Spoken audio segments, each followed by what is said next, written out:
Hey guys, I just wanted to do a quick reference video to go over some of the things you need to know for the Age of Revolutions test that you will be taking this week. It's going to cover readings 14 through 16, Industrial Revolution, Latin American Revolutions, French Revolution, American Revolution, basically the Age of Revolutions. So a lot of the topics are going to link back to the Industrial Revolution because this time period is 1750 to 1900. For AP, that is units 5 and 6. We've basically covered unit 5 in this group of readings. You can see Heimler's History or John Green for some more entertaining videos, but I am here to tell you what's most important from what you read for my test. So for reading 14, we have the Industrial Revolution. You want to be able to define the Industrial Revolution, which is basically a period of advancing machinery and switching from handmade products to machine-made products, and when and where that started, which would be England in the mid-1700s. You should be able to explain why it started there. Part of it is just luck, natural resources. They happen to have a lot of iron and coal. They happen to have a lot of water for movement, like rivers and stuff for boats. And why it took so long to spread. Partially because Britain is going to try to keep it a secret, and partially because Napoleon was rampaging through continental Europe and the people were a little distracted. And then how it did spread far and wide. So there's some interesting stories about guys like Samuel Slater who took partial designs for the machines and their knowledge from being factory workers to other countries and opening their own factories, which is a good move for them personally. All right. And then once the Napoleonic Wars were over, more people were able to see what Britain was doing and they were able to emulate it. You should know that the important inventions do and who is credited with their invention. The spinning jenny, which was, it just helped to create thread faster. It could spin more cotton into thread faster. The steam engine, which is going to originally help pull water out of mines, but is going to eventually power factories in its basic nature. It's boiling water using coal and then using the pressure of that steam to run machines. And James Watt is credited with that. And then the cotton gin, which is actually going to separate the seeds from the cotton, is an American invention by Eli Whitney. Eli Whitney is also responsible for the idea of interchangeable parts, which is going to be kind of crucial for the Industrial Revolution as well. The idea that if a gear or a handle were to break on a machine, you don't have to replace the entire machine. You can order a new piece. To us, that seems like common sense, but to them, it was a new idea. All right, you should be able to describe the living and working conditions of the early Industrial Revolution. They will begin to improve after the first 50 years or so, but the first 50 years were pretty miserable. Dark factories because there's no electricity. They had to use natural lighting, and then they start using gas lighting and things, but it's expensive. The machines are dangerous. They're breathing in coal smoke. They are allowing children to work, although that wasn't... it was common, but it was not the majority. It was miserable, very long hours, very low pay, and very dangerous and monotonous, boring and repetitive. As far as living conditions, they live too close together. The buildings for factory workers generally were terrible quality, very unsafe, often fire prone. Disease swept through them very quickly because there was lack of hygiene, basic hygiene, like there's no sewage and clean water in the early years. They're eventually going to figure that out because obviously there's going to be some health concerns with that. Okay, many people for the first time are leaving the countries and moving into the city or the country area, rural area, into the city or the urban areas, which is going to cause lots of waste and lots of overcrowding and filth and all kinds of gross things. So that's working and living conditions. You should be able to discuss child labor in early industry. There's a common misconception that all children worked, but really only very low class would put their young children to work. Now middle school age was a little bit different, but little kids only worked in the poorest families. This is also true of women. While more women were working outside the home than in earlier time periods, it is still not the norm yet. It's not normal. It was not super common. It would be the poorest classes that allowed this to happen. So obviously, child labor is dangerous. The children were often abused. They could be hurt by the machines. They were obviously subjugated, and this is going to lead to a lot of other problems. You should be able to connect the living and working conditions to the rise of social reform movements. There's lots of protests, riots. The Captain Swing riots were an example from your textbook, and the formation of unions, collective bargaining, strikes, getting together and working together to use your voice to improve working conditions, living conditions, pay, benefits, all of those things by pressuring the companies or the government or both to make things better for the working class. Many people are still on the fence about whether or not unions are a good thing because in one aspect they are pushing companies and governments to make changes to protect the workers. In others, the unions can push the businesses too far into realms that they cannot afford, and then they close down and all those people lose their jobs. So is it better to have a job with low pay or no job at all? So that brings that question up. So that's something you can decide on your own if you do some research. All right, you should be able to describe the growth of the railroad industry. All right, so railroads, they're going to change transportation. They're going to make the transportation of goods cheaper, which in turn makes it cheaper for the consumer and for the worker to buy, which is awesome. Railroads are also going to connect us to the far-reaching areas of our nation and other large nations like ours that need that faster travel.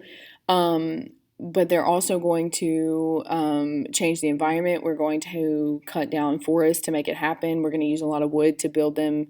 We're going to use a lot of steel to build them. We're going to use a lot of coal to run them.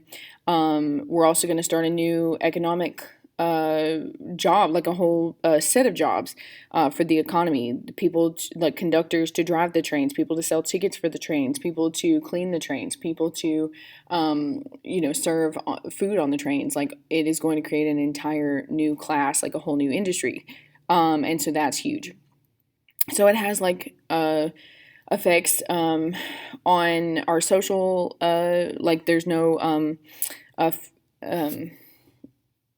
no requirements on the railroads of like where to sit and stuff. And so early on, this is going to be huge. Like we're going to have middle class people and poor people riding the same trains, and eventually there is like a first class, and third class and stuff, but they're still mingling more within the train station and stuff than they normally would. And we're also seeing like people like spending a lot of time on the train, people living in the country and working in the city and riding the train in every day. Lots of kind of, big changes because of the railroad industry, but it is going to be negative for the environment. It's going to be positive for the economy. It's going to be, in some cases, it's going to be a way that governments use to control their outlying populations. We're going to see that in colonies specifically, that we build railroads that the people there are able to use and are able to benefit from, but they're for the benefit of the colonizer. And so we'll definitely see that in the next time period. You should be able to describe how European and American industrialization affected non-Western areas like Asia, Africa, Australia, or South America. Okay, so as we industrialize, we are going to need more raw materials for our factories. So we need more like palm oil. They used it to lubricate the gears within a machine. Palm oil comes from Africa, so we increased our demand for that product. We're going to increase the northern states of the United States are going to increase their demand for cotton. The South is going to provide that. It causes a problem. England is going to increase their production of cotton, but they can't grow cotton in England, so they're going to grow it in their colony in India, and they're going to bring that in. As we make cars and machines that need rubber seals, gaskets, and wheels, tires, we need rubber. Rubber's grown in Southeast Asia. And so we are increasing our demand for raw materials. We're also, as we industrialize, we're making more manufactured products. We're selling them to manufactured products. So, as a general statement, industrialized nations in Europe and the U.S. are going to industrialize and grow and become more and more powerful at the expense of the nations that don't. We're going to take their raw materials and sell them things, and they are not going to, while they're able to get these manufactured products and their life may seem better in the short term, they're going to become dependent on us to produce those things, and so they are not producing them themselves. They're not growing themselves, and that's a problem. All right, and you should be able to differentiate between the early Industrial Revolution and the second. So the early Industrial Revolution, your main energy sources were still windmills and water wheels, and eventually the steam engine, trains, iron, cotton. The second Industrial Revolution is going to be electricity powered, using more steel because of the Bessemer process, and new chemicals, and just an acceleration of the process. So you need to know those. All right, so all of that is on your PowerPoints. It's in your textbook, and those are in Heimler's videos as well. All right, in reading 15, we had the Enlightenment and the Atlantic Revolutions. The Enlightenment is going to be a movement basically responding to the scientific revolution. If we were wrong about all those scientific things, are we also wrong about how the government should work, how religion should work, etc.? And they begin to start questioning those topics. And when they do that, they start the Enlightenment. And then Enlightenment figures are going to do a lot of writing, and then other people are going to do a lot of reading, and we're going to see those people start to push changes. Enlightenment figures like Voltaire. Voltaire is going to talk a lot about religious freedom. Rousseau is going to write the social contract. John Locke is going to talk about life, liberty, and property, our natural rights. He's also going to talk about how we have the right and duty to rebel if our government is not protecting those natural rights. Then we also have like Beccaria, who was against cruel and unusual treatment of punishments, cruel and unusual punishments. He wanted a fair and less brutal justice system. A guy named Montesquieu studied governments, and when he did, he studied different types of governments, and he said that a republic, a representative government, was only possible in a small nation. He said that monarchy was important in a middle-sized nation, and that despotism or tyranny was almost required for a large nation, because the only way to control that many people would be to have a firm government. So it's really interesting, these Enlightenment figures, and talking about the different theories of how we should change and how we shouldn't, and coming up with these freedoms, freedom of speech and freedom of religion, and the right to choose our own jobs, and the right to protect ourselves from our own government. The idea that the king shouldn't be king because he was born that way. In response to that, women are going to say that men shouldn't be more powerful than women because they were born men, and that's going to cause some controversy. So there's lots of like interesting leaders of the Enlightenment. I will post I already posted the on-level PowerPoint for that if you're interested in more about the Enlightenment. You can also see John Green's European history, Crash Course European History on that. Okay, so lots of those ideas, freedoms and equalities and things are going to be used in the Atlantic Revolution. So the Atlantic Revolutions are normally considered the American Revolution, the French Revolution, and the Haitian Revolution. And so these guys are going to be kind of like right back to back. So the American Revolution goes first. Important figures, of course, Thomas Jefferson, George Washington, Ben Franklin, and then Thomas Paine, who writes Common Sense.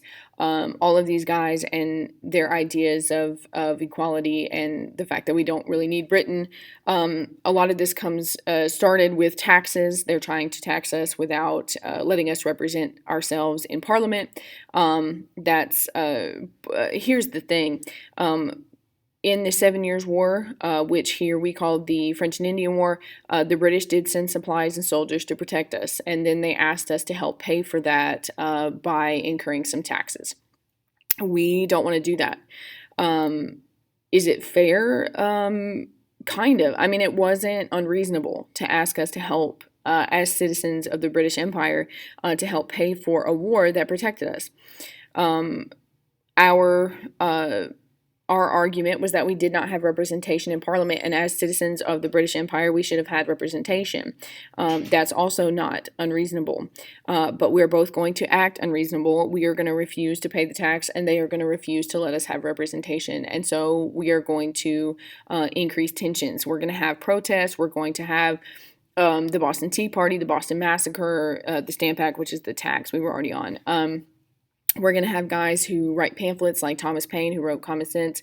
We're going to have guys who yell on the street corner about liberty and justice. We're going to do all kinds of interesting things. We're going to tar and feather British officials and do all kinds of stuff. And then we're going to decide that we no longer want to be part of England. We're going to meet up and talk about that.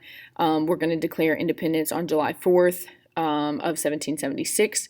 The first shots were actually fired in 1775, and then the war is going to ensue until 83.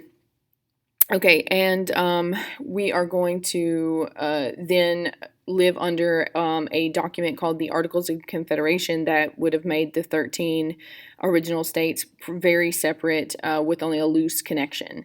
We're going to disregard that document at the Constitutional Convention, in which we meant to revise that document, and then we realized it was worthless. And so we got rid of that and started living under the Constitution that we currently live under with the Bill of Rights.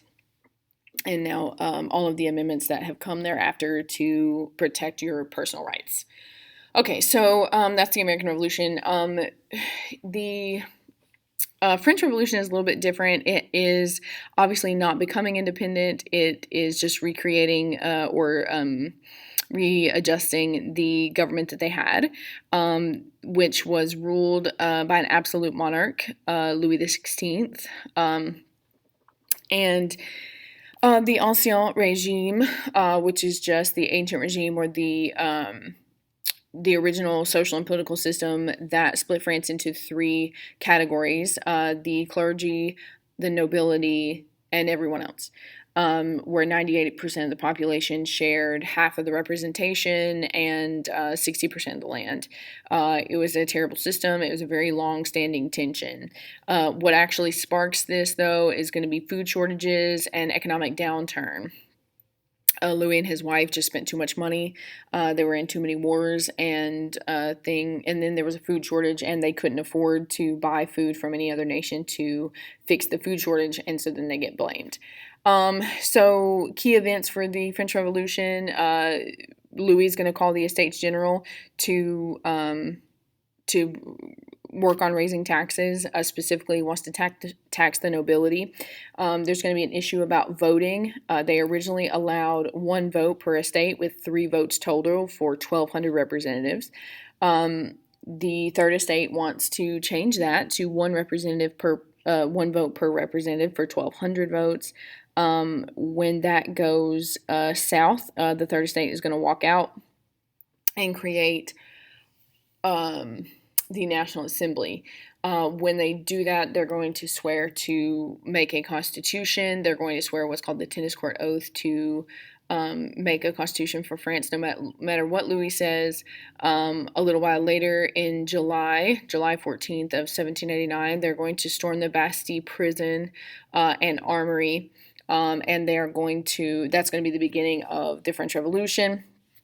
That October, women of Paris, in response to a food shortage, are going to storm the Palace of Versailles and demand that the king and his wife come to Paris. They're going to be on house arrest for a while. The terror, all of that began in 1789. Louis is going to go back and forth negotiating with the National Assembly for a while. They're going to get attacked from outside forces, Austria and Prussia. And then by 1793, Louis is going to try to run. They're going to capture him, put him on trial, have him executed.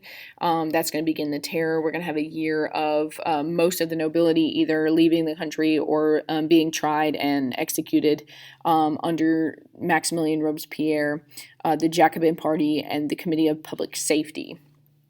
And all of that is going to culminate or end with Maximilian's beheading. Then we're going to have the Directory government, which was 5 guys that ran France for 5 years very corruptly. And they're going to be replaced by Napoleon. He shows up and starts a coup d'etat, which means a sudden overthrow of the government. He's going to walk in, he's going to say, "Get out," and they're going to leave because it's Napoleon. Okay, so Napoleon's rise to power, that's basically it. Like, he has a very just legendary reputation in France, and people love him, and so he shows up and he takes over, and people are excited about it. And for a while, they're going to stay excited about it.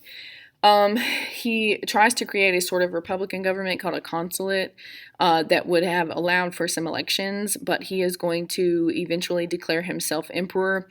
He's also going to lose Haiti, or what was called Saint-Domingue, and when he does that, he is going to be motivated to sell Louisiana to us.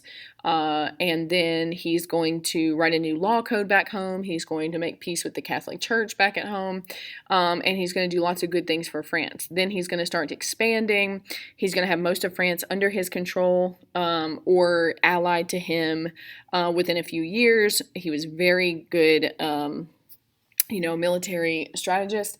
However, he's going to make a couple crucial mistakes. He's going to try to take England. He's going to fail because nobody can beat Napoleon on land, but on the water, he was beatable. And so Britain is going to hurt him there. He tries to cut off Britain's supplies, and that's going to backfire on him. They're going to blockade France, and all of that is really going to test him. So then all of his allies, he tells them they're not allowed to trade Britain, and Russia's going to go behind his back and trade with Britain, and he's going to try to invade Russia. That's the next big mistake. He's going to try to invade Russia, which is going to be a huge failure. All right. After that, he's going to be overthrown. He's going to be exiled. He's going to escape and come back, and then he gets exiled again. It's all very dramatic. Again, you can see Heimler or Crash Course if you're interested in more about that. All right, the rest of Europe is going to have a meeting called the Congress of Vienna, where they tried to discuss how to put this Pandora's box of freedoms and equalities and liberal ideas back into the box, how to close the box and bring conservative, traditional, strong king, strong church, strong rules back in place in Europe, and a balance of power and all of that. And that's going to settle things down for a while. There'll be some more revolutions later. In the middle of the French Revolution was also the Haitian Revolution down in Haiti and Saint-Domingue in the Caribbean islands. So they had a very brutal slave system in Saint-Domingue, where the enslaved people were treated obviously very awful, but they worked on sugar plantations, which is much just as extremely brutal and awful work, and it's very hard, it's hot, it's miserable. But they also had a very long history of manumission, which means freeing enslaved people. And so they had a very large group of people called gens de couleur, which means gentlemen of color, people, men and women of color that were freed. And then many owned businesses and plantations and slaves of their own. And then, so we have this this large class of free people of color that inspired the people who were still enslaved. It's just a very unique system. This really only happens in Haiti. And then during the French Revolution, they hear about all this equality and stuff, and they think they're being freed. And they actually, Spain attacks them, and then the French say, look, if you help us out, we will free you. And so then they do it, but then Napoleon comes to power. Napoleon tries to re-enslave people. It goes south very quickly. This is very complicated. Your book is going to simplify it a lot. You'll notice my note there that I should send you my paper that I wrote in college. It's like 17 pages. It's insane. This whole war is just very complicated. But it is going to eventually lead to the first Latin American country to become independent, which is now Haiti. That was in 1804. First Latin American country to become independent. Also, the first time a slave revolt was this successful. And this is the first black-run nation in Latin America. This is huge. It was an amazing, like, heroic story. The leader of this movement is Toussaint Louverture. He was a former slave, also a former, like, plantation owner. He's a very interesting guy. Unfortunately, he's going to get invited to France by Napoleon, and he's going to die in prison there, which is unfortunate. He did try to talk the people of Haiti. He said, look, we were making all of our money here on sugar. We need you to go back to the sugar plantations. And they're like, yeah, that sounds like a terrible plan. They're not going to do it, which is going to unfortunately hurt Haiti's economy. And in 2020, it's it is, I believe, the poorest country in our hemisphere. It may be second, but it's extremely low. It is a tragic story, because it starts out as this heroic tale of enslaved people being able to triumph over their masters, but then unfortunately, due to a very understandable detestment of sugar plantations, they are going to refuse to go back, and Haiti is going to become very poor, which is kind of sad. All right, so there's lots of videos on all that too if you want to review. All right, and then reading 16 was on Latin American revolutions, the Civil War, and lots of, like, political and social changes. So it says, describe the path to independence in Mexico, South America, Spanish South America, and then Brazil. Mexico starts in 1810 with two small revolts led by two Catholic priests, Miguel Hidalgo and Jose Morelos. And then those are both going to fail, partially due to Agustin Iturbide, who's going to put those down. Then him and the Creoles are actually going to switch sides in 1820 and join with the rebellion and lead the rebellion. And then Iturbide is going to become the leader of an independent Mexico for a very short time. He declares himself Emperor of Mexico, and then is overthrown. We're going to start a republic in Mexico. Then we're going to have some caudillos like Santa Anna who come into charge. And then we're going to have real reformer with Benito Juarez, who takes over and tries to help the poor. He's amazing. And then we are going to have the French who come in and try to remove him and create a European empire again with Maximilian Habsburg. Then he's going to get executed, and Benito Juarez is going to come back.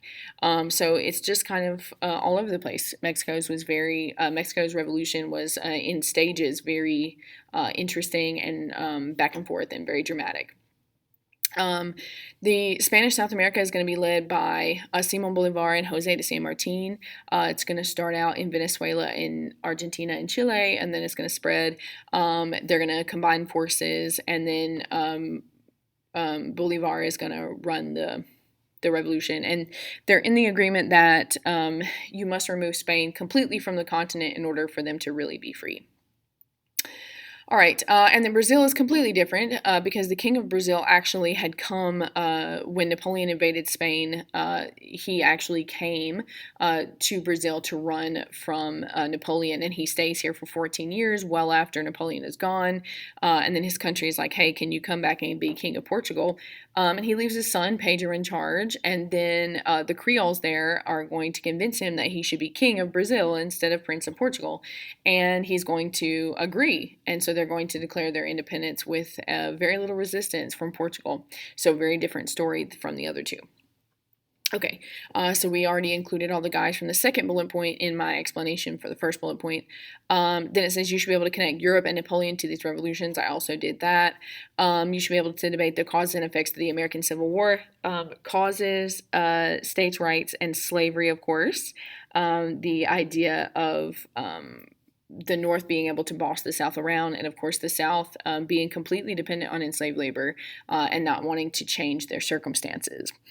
Um, then the effects of the American Civil War are that slavery is going to end, and that while in the first few years African Americans are going to see a astounding level of equality for just a few years, when the North leaves and stops watching the South as closely, we're going to see Jim Crow laws, which segregate everything from school to bathrooms to entertainment until the 1960s.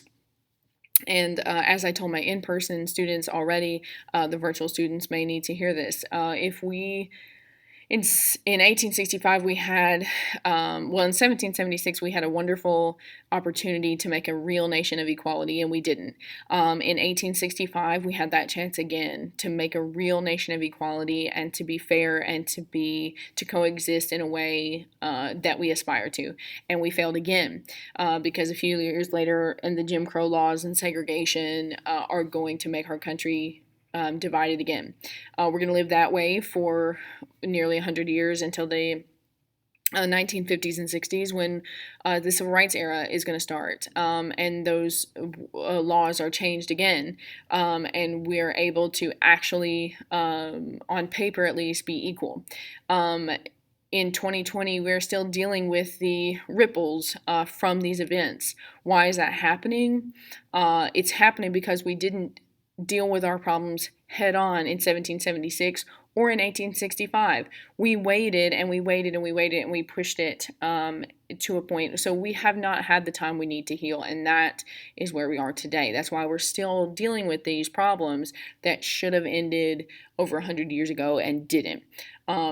We had a real opportunity and we didn't take it. So let's take it now, right? Let's do better. Okay, you should be able to see changes in Mexico brought on by Caudillos, reformers like Benito Juarez, and France's attempt to interfere in Mexico with Maximilian Habsburg, which I explained all of those with the first bullet point. And you should be able to discuss social issues in the period, especially the abolition of slavery. Many people think the Emancipation Proclamation freed the slaves, but it didn't. The 13th Amendment is what is going to abolish slavery in the United States. 14th is going to make African Americans citizens, and the 15th is going to give African American males the right to vote.